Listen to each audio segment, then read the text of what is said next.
Darba nav vairs ne ēst, ne dzert. Runa tik vienā gabalā. Cilvēki nāk un klausās, un man draudzene prasa, ko tev pacienāt? Teivā, kapī? Es teicu, es gribu pliku ūdeni. Viņš saka, pliku ūdeni nevar dzert. Tas tagad ir atfiltrēts galīgi tukšs, kaut ko vajag pespert klāt. Es saku, akal tev nav labi. Ka ir peķērnāts, tā vajag atfiltrēt. Ka nu ir atfiltrēts, tā tev ir pa tukšs. Tu zini, aptieķi var dāpt, viss mendeļē jau tabulu. Katrs var spert klāt, ko un cik viņš grib pēc saviem ieskatiem. Man labāk patīk pliks ūdens.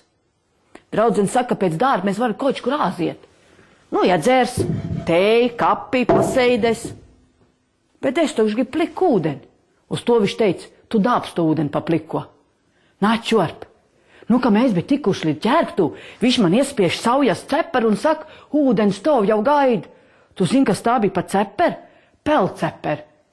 Mēs bija nonākuši pie baseina. Tu zini, ūdens li acem. Es cilvēks peldēt nemāk, man no bailēm piemet tas žāks.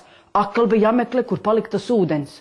Nu labi, ka ir tagads, ka var cilvēks ontlīgi atzērties. Tas ir ko vērts. Un garšīgs arī.